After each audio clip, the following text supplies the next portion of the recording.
So this is probably my best still life painting to date. This one is from May 2023. So I start by sketching a basic shape on my surface to be able to place my subject on my surface. So that way I can easily see the space that I want my subject to take on my surface.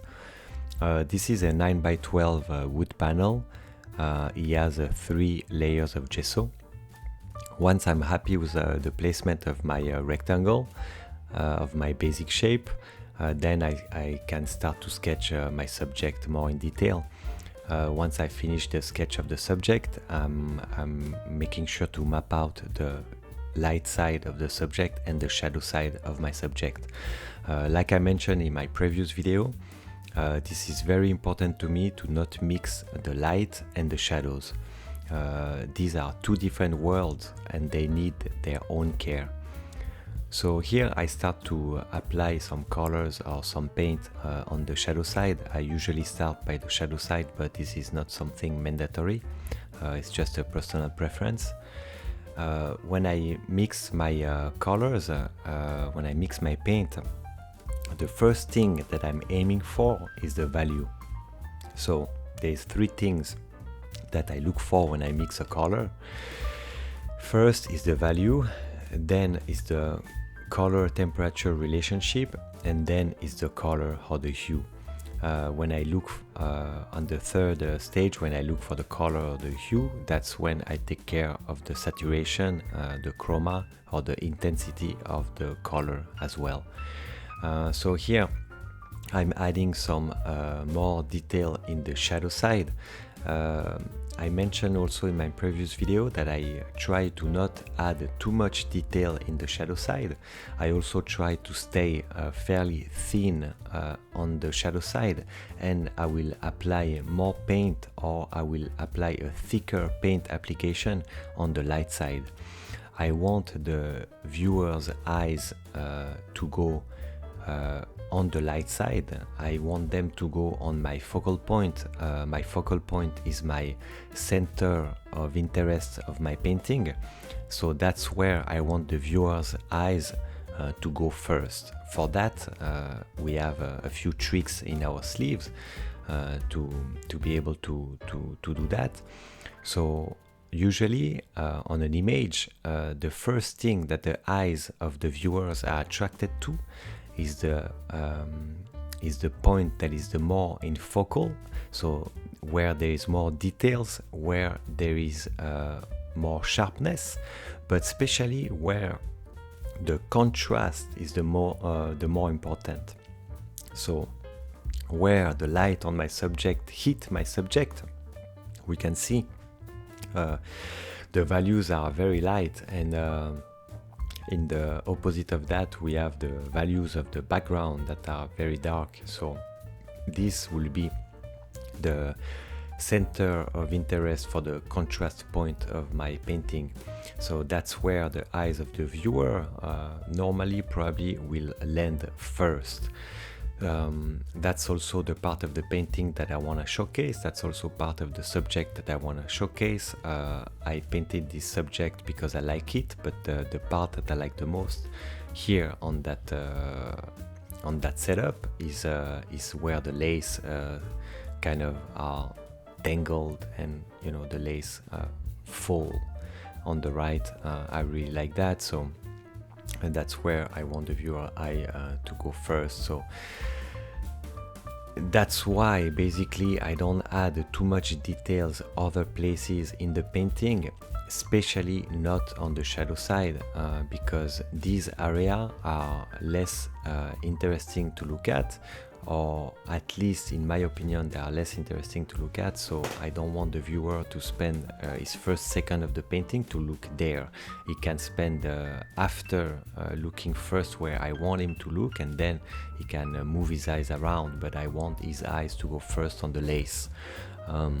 So if I apply too much details on the shadow side, for example, this effect might work, but it will be less important. It will be less successful if I add details everywhere on the painting. So basically this is also a lesson that we can learn and take from painting from life. This is a lesson that is very hard to learn by painting from pictures.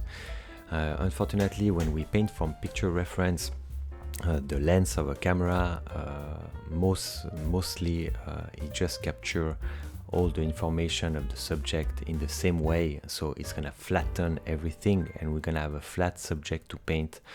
In reality it's not like that. In reality, when we look at an object, our eyes, even on a small object, are usually focused on one point, and this is called the focal point, and then the rest of the subject is usually blurred.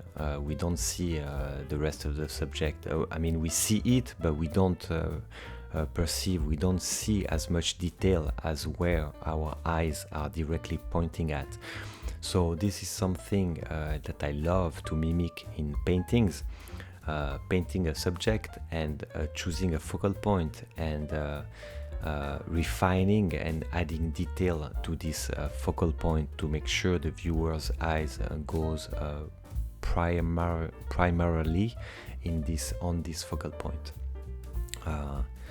So here I'm finally taking care, I mean I started already, but I keep taking care of the light side, and here it's more a transition side. So this is a world that I haven't talked about yet. This is probably the most important world actually. It's the world that is between the shadow and the light. This is such an interesting subject, and I'm looking forward to do others video to tackle that subject. It's the transition between the light and the shadows, and this I think it's also very, very complicated at the beginning to get, and I think I still need a lot of more painting to understand that this principle of the transition between the light and the shadow. So usually the transition happens when the form is turning away from the light. When the form is turning away from the light, usually there is a transition between the light and the shadow. This transition will be softer or harder depending on how the form turns away from the light. If the turn is a softer turn, the shadow will be also softer. The harder the turn, the harder the edge of the shadow. This is a shadow that is different from the cast shadow.